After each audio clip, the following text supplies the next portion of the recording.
Hello, BookTube. I have a pile of paperback releases I want to talk to you about, kind of a paperback roundup. We'll see if we can do this regularly. I get tons and tons of paperbacks, paperback original, paperback reprints, all kinds of things, and I don't end up talking about a lot of them on this channel, and that's not right because I'd be willing to bet that paperback is the form that most people buy their new books in. How could it be otherwise when new hardcovers are so obscenely expensive? Surely most people, when they make the trip to their big box retail bookstore, their Barnes and Noble or whatever, they might look at the new release tables for hardcovers up at the front of the store, but the table they look at with engagement, in other words, starting to think, what do I want to buy? Those have to be the paperback release tables. And all of these things are going to be on those tables, so I thought we'd go through a bunch of them. The first one is this thing, which came out in the UK last year, but is getting a paperback original printing in America this year. It's by Ingrid Seward. Some of you will know her name. It's My Husband and I.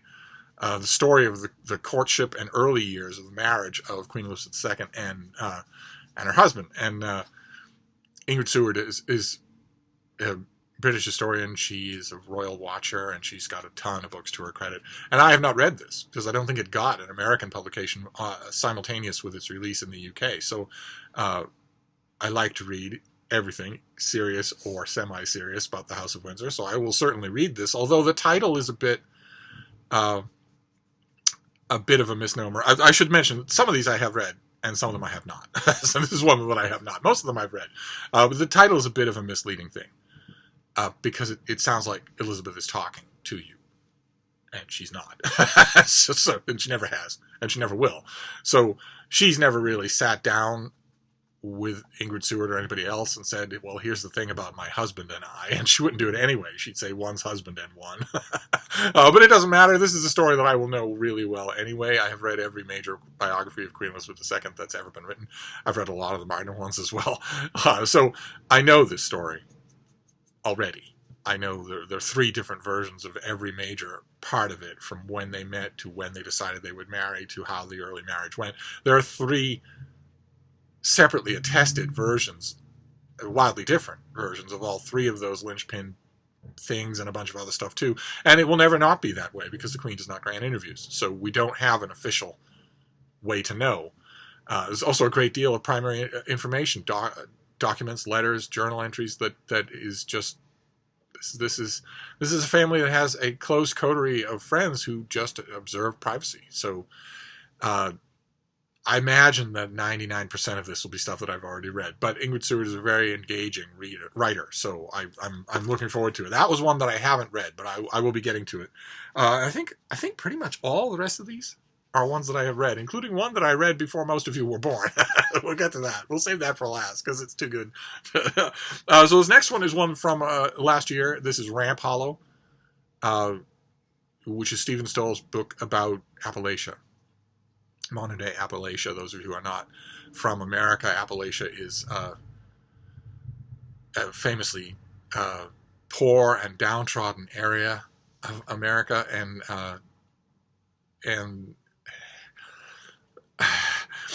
it's a complicated kind of story. Now, of course, fracking and drug trafficking have made huge inroads into Appalachia. So it's not just poor anymore now. It's also a locus for tons of other irresponsibilities and outright crimes. But the part of the reason that why the poverty and the desperation of the mountains of Appalachia, the mountains and the hollows of Appalachia, gets so much picaresque attention from American press and from American nonfiction writers is because most of the people there aren't black. You don't have to go to Appalachia and climb up into the hollers where there's no electricity and where people have been living since the American Civil War on one spring coming out of the mountain. You don't have to do that in order to encounter desperate hand-to-mouth poverty in America. But let me see what I can tell you about this book. I read it, and my antenna are up for anything about Appalachia because I have tramped over every inch of these hills and dales, every single inch of them. I have wound my way deep back into the woods, up on wooded mountains that are just black as pitch at night. And wound my way off winding dirt roads and way past creeks and rotting fences to whole encampments, to whole what you could call towns, that never see strangers. I have been over every inch of these areas. And I was usually welcome. The people that I met, a ton of people, and the people that I met usually welcomed me in heart-touching ways. They had very little, but everything they had was mine if I wanted it as a guest. It reminded me of the status of the stranger in Greek mythology, where Greek peasants also had almost nothing, but it was totally at the disposal of the stranger. And my dogs were a hit too. My dogs were a hit, and also the friendships that I struck up instantaneously with their dogs, most of whom were rangy things that were kept around because they were unfriendly to strangers. And so there was quite a bit to talk about, and it was a lot of fun. I had a lot of, oddly enough, I had a lot of fun. Every time that I've ever tramped way back into the Appalachians, I've had a lot of fun with the people that I encountered there. Not so much with the wildlife that I encountered there, but that's a whole other story. What do I got to tell you about this? Because this might interest you. This is eloquently written.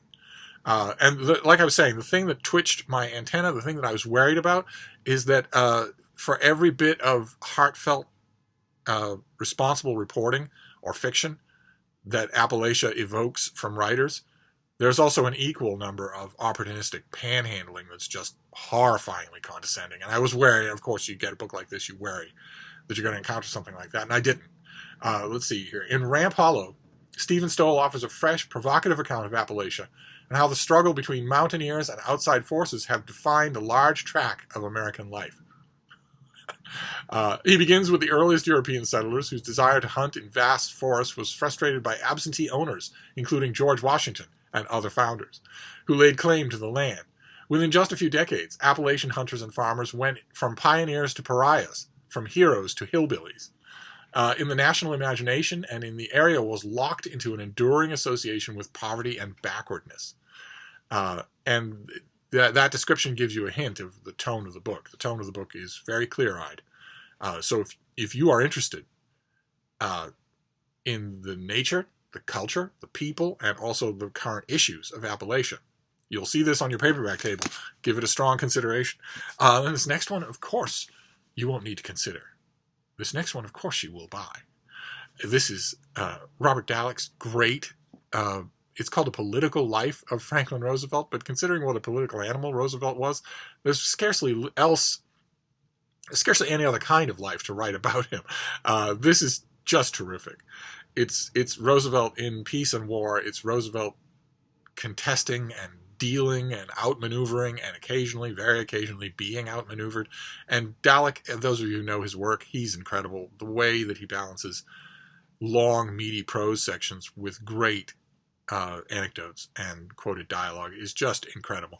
And that would be reason enough to get this lovely Penguin paperback, which is it's like 2/3 the size of, it's 2/3 small, again, as the big hardcover.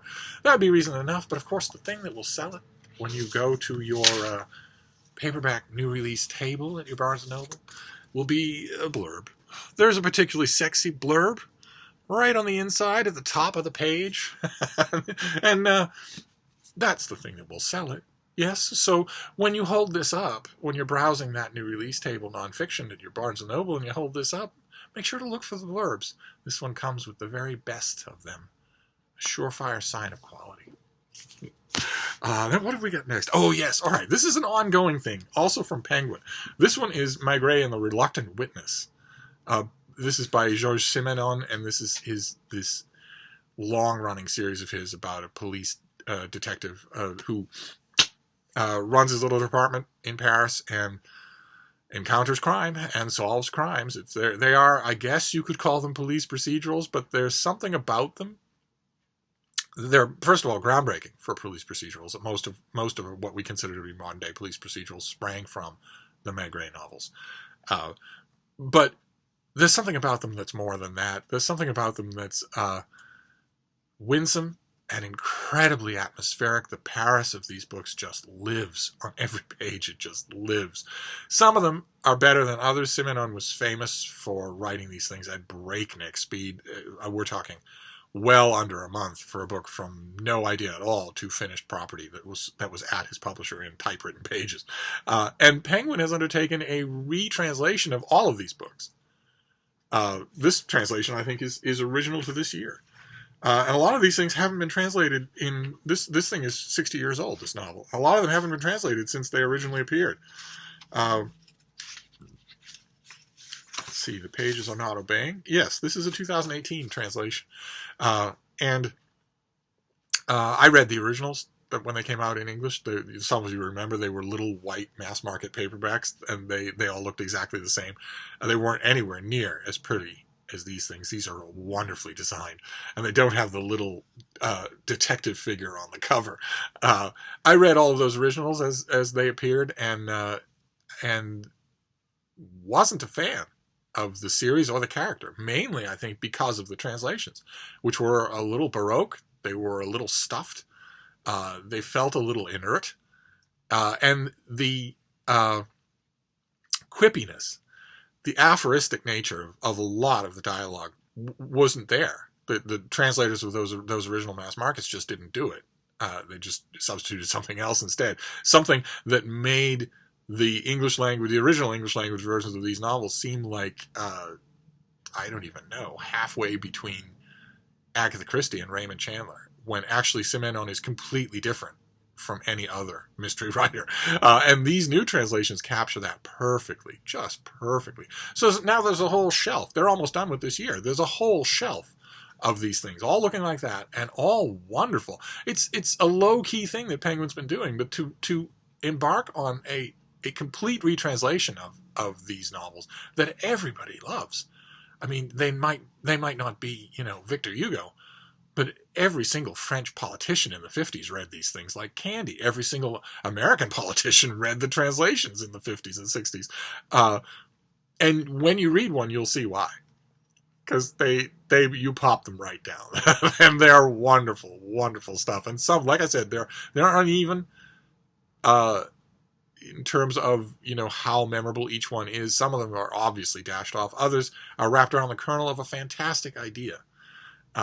And this one, Maigret and the Reluctant Witnesses, I don't think I remember at all. So this is another one where I haven't read this translation yet. I will be digging into this. But boy, oh boy, we've mentioned before, just recently on this channel, that one of the reasons that I love my beloved Regency romances is because, in addition to how much fun they are on their own, they also make fantastic palate cleansers.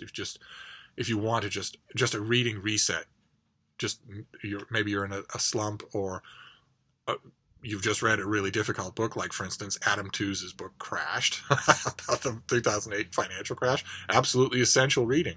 But boy, oh boy, you're exhausted and depressed when you're done. You don't want to move straight from that to the latest history of the Nazi death camps. You want to pause, but you don't want to stop reading. And I've just recently recommended recent Regency romances because they're perfect for that. Romances of any kind, really, are perfect for that. Here's another thing to put on your list of those kinds of breath mint palate cleanser reads. This translation series from Penguin. Put that on your list and just try it. Especially if, like me, you either had not read Simenon or you had read those earlier English translations and weren't all that impressed. Try these. If you're like that, try these. You'll be very happy that you did, and you have a whole shelf of them to do. So, this next one is one that I read, and it was one of those works of nonfiction where I read it, and then I reread it, and then I stored it away, and it was working on me the whole time. I kept thinking about it. And so I recently got the paperback, and I wanted to show it to you because you will see it. It's another Penguin book. You will see it on your new release tables, and if the subject interests you, you really can't do better. This is by Bu Srinivasan, and it's Americana, a 400-year history of American capitalism. And on this channel recently, we've seen a few books on the history of capitalism, including one by Alan Greenspan. This is terrific, though, just terrific, and it's the same thing. You're gonna talk about dried halibut. You're going to talk about the start of the car. You're going to talk about the start of the plane. You're going to talk about TV. You're going to hit all the same benchmarks in the history of capitalism, and then robust capitalism, and then rampant, out of control, Orwellian nightmare capitalism. You're going to hit all the benchmarks, no matter what book on the subject you read. So it really comes down to how well it's written, and this is terrific. that's the thing that was preying on my mind the whole time after I read it, was I kept remembering how enjoyable this is to read. I would remember, whole sections on different aspects of American capitalism that just refused to go away because they were so enjoyable to read. So if this is your subject, if this interests you, or if you know somebody who does, boy, oh boy, you can't go wrong. Then this next one, it's fiction, but talk about not being able to go wrong. This is an author I have loved from his very first book, and the book before this one, blew me away. And this one looked like the kind of big, ambitious, baggy monster that even a talented author, that sometimes even especially talented authors, just shipwreck on. And instead, it's marvelous. It actually made the all-important Steve Reads list for the end of that year. This is Gnomon by Nick Harkaway. The British cover, the UK cover, is beautiful. And the American hardcover dust jacket cover illustration was, as usual, hideous. And amazingly, the paperback American version is even uglier. So, although I am recommending this book, I recommend it wholeheartedly. It's the story. I'll read you the plot summary. Will do better than I could do, but I recommend it wholeheartedly as a gigantic, ambitious novel that is full of things that will make you think, and has nothing in the way of artistic tiddlywinks that will make you think, oh, the author thinks he's much smarter than I am. This is just a fantastic story. I recommend Tiger Man, the book before this, too, very much along those lines, especially for comic book fans. But this has something for everybody, including a shark, for yours truly. So, although I am recommending this book, this is coming out in paperback this month, and you will see this copy on your tables.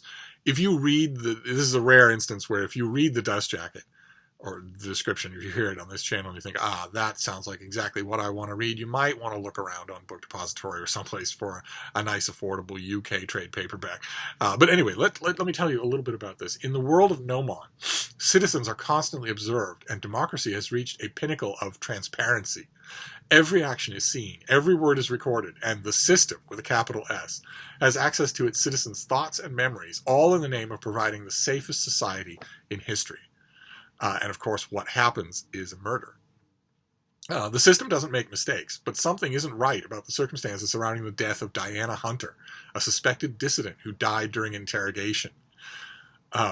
Maliki Nath, a trusted state inspector and a true believer in the system, is assigned to find out what went wrong. Immersing herself in neural recordings of the interrogation, what she finds isn't Hunter, but rather a panorama of characters within Hunter's psyche.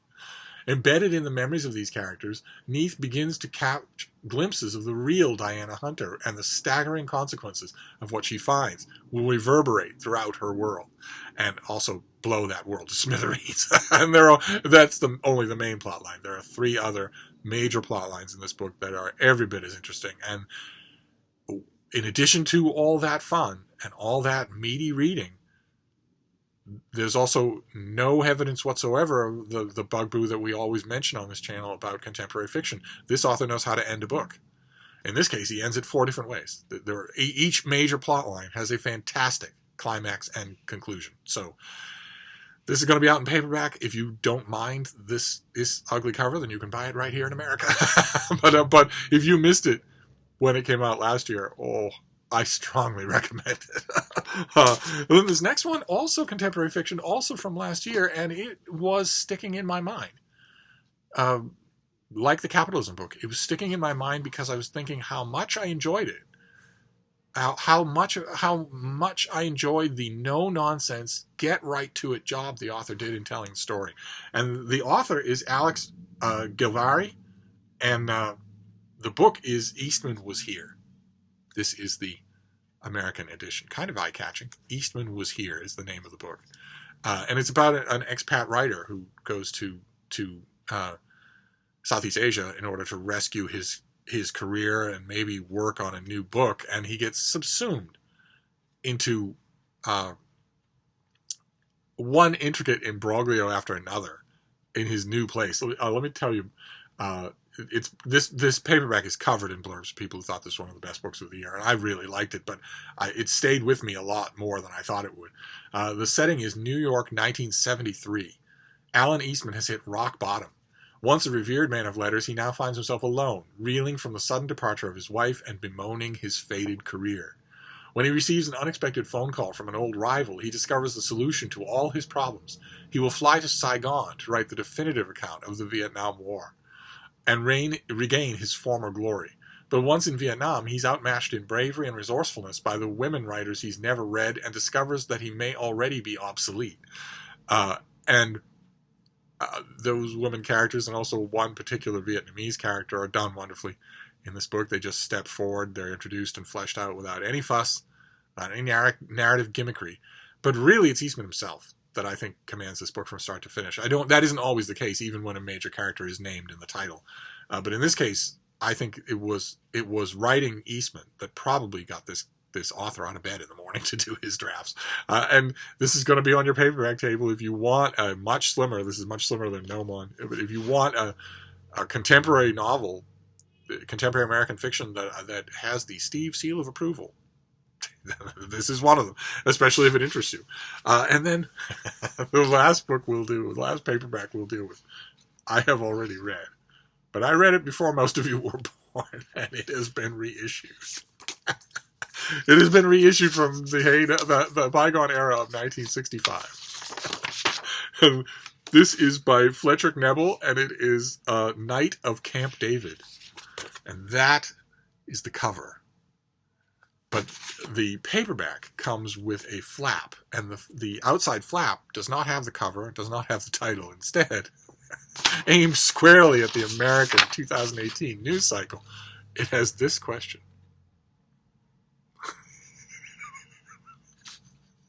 And this is a story of a hand-picked young senator who is dragged into the orbit of confidentiality of the President of the United States, who the senator starts to suspect is losing his mind or has already lost his mind. The President is, in this case, is contemplating a whole bunch of things that just seem really weird. And he's raving about paranoid fantasies, and you read I remember the novel very vividly. This is by the co-author of 7 Days in May, which is a terrific American thriller that was made into a terrific American movie about a plotted military coup against the United States. Not Red Dawn, no Russian theatrics, nothing like that. Just a military officer, career and respected military officer with delusions of grandeur, and a core following. And this book is very similar. It asks the question: what if the president went crazy? What could you do? If he wasn't biting the carpet, if he wasn't, pointing at things that weren't there, if he, in other words, carried off the charade of normalcy, but you could tell from talking to him that he was crazy, what could you do? And boy, oh boy, I'm so glad that it's been reissued, because it's a terrific book. What I wouldn't give if there were this pretty a reprint of 7 Days in May. I realize the gimmickry involved in doing this is the publisher's thinking, this will work. The same thing with It Can Happen Here. That got a reprint life in the wake of Trump's election to the presidency. The grand old classics of American political thrillers hold up rather well. And, it's a shame that we won't see them except with gimmicks like this. Alan Drury's Advise and Consent. I would love to see that back in print. Or Irving Wallace's The Man, or the first African-American elected president, and 7 Days in May. But I'll be happy to take just this. So I want to read you just a bit of this. Vintage is inspired to bring this out now. An out-of-control president who may be mentally unstable sees conspirators and traitors all around him, has paranoid hysterical outbursts, and promulgates erratic, outlandish ideas that pose a risk to America's national security.